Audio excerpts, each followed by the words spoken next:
My name is Frankie Lewis. I am the owner of Frankie Lew Apparel House and founder of Better with a Buddy, an advocacy program that helps adults with ADHD and other debilitating mental health conditions.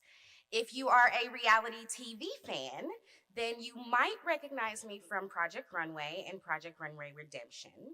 And if you're not a TV fan, but you're familiar with the Cabbage Patch, then you might recognize my face from the endless photos of kids on 100-mile canoe trips climbing trees with Rod, or passing out golf balls at Valhalla with Jennifer and Tracy, or you've gone to the men's bathroom in the main office and saw that creepy old lady hanging above the toilet that I made in art class. Or maybe you remember me as a teenager giving speeches just like this, thanking you for all you've helped me do. If you follow me on Facebook, you'll know that I am famous for what some call oversharing, but I call transparency. So here is a moment of that for you. Because of my ADHD, air travel makes me tremendously anxious. Will sitting still be awful? Will I forget something? And the answer is always yes. So this time, I forgot my glasses, my shoes, and my coat. And I thought, why in the world do people keep inviting me to do things? I am such a mess. Then I remembered that this is the Cabbage Patch. This is my home. We may be at Melwood right now, but I saw the same welcoming faces when I walked in that I do when I walk into 1413 6th Street.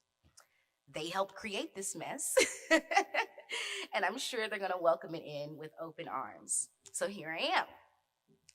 When the team invited me to speak today, the decision was easy. In fact, when it comes to the Cabbage Patch, the decision for me is always easy. You see, for 25 years, I have had this unhealthy obsession with the Cabbage Patch.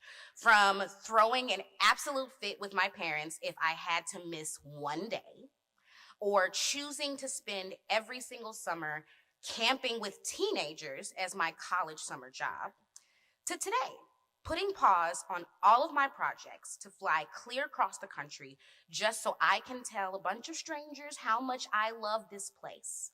In fact, when I die, I am convinced that my soul is going to go straight to the gym and find Mr. Chin so I can finally build a model car. And I would do it again, do it all again in a heartbeat, because I am what you call a Cabbage Patch super fanatic. And based on how we destroyed this goal, I have a feeling that I am not the only one. Now, we heard Mike say that the Cabbage Patch promise to students begins in the 8th grade, and that might be true on paper, but in practice, it starts even sooner than that. They may not know it, but the Cabbage Patch started investing in my college education at the age of 10. They did so by putting me on stage at the Kentucky Center for the Arts, or by letting me write plays and perform them for my friends. They taught me how to make cool art and display it with pride. The Cabbage Patch let me explore my love for visual and performing arts so in-depthly that by the time I got to college, there was no doubt in my mind what I wanted to do. 80% of college students change their major at least once. I didn't. I studied acting and costume design, and I graduated with my Bachelor of Science in Theater in 4.5 years. Less than 50% of college graduates get a job in their degree field. Well, I started my first full-time job as youth development specialist teaching visual and performing arts at the Cabbage Patch Settlement House 1 month after graduating. Now, that has to be the definition of coming full circle. And even if that were the end of my Cabbage Patch story, I think it would still make a fabulous Lifetime movie. But luckily, it is not the end of my Cabbage Patch story. Today, I do not stand before you solely as a former Cabbage Patch kid or a former college scholar. I'm not here as a former staff member or former volunteer. Today, I get to stand before you as a Cabbage Patch donor myself, continuing the legacy of both my real family. If the name Sherman Lewis rings a bell, I get to call him Uncle. but also my enormous Cabbage Patch family. Staff members like Miss Yatunde and Miss Sarah, who showed me what it felt like to create art. Volunteers like Miss Cassie, who I can still count on to pray for me and guide me to Christ at the drop of a hat. Or Miss Jolie, who drove us from college to college every weekend so we knew we had choices. I don't know about you, but it fills me with great pride to be among you as one of the reasons that a kid just like me gets to buy books.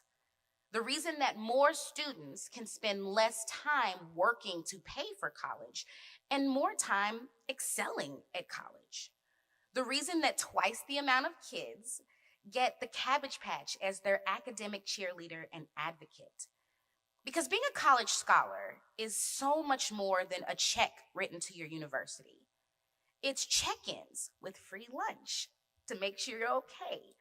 It's holiday parties with Miss Fish, where you get to celebrate and be celebrated for surviving a tough semester. It's a network of students to lean on and grow up with, even after you finish your college education. So thank you. Thank you for your generosity. Thank you for your generosity in a time where it is very difficult to be generous. Thank you to all of the staff members and volunteers of the Cabbage Patch that work so hard to meet these goals. And thank you for inviting me for one more free breakfast. And thank you for allowing this Cabbage Patch super fanatic to come full circle in such an epic way.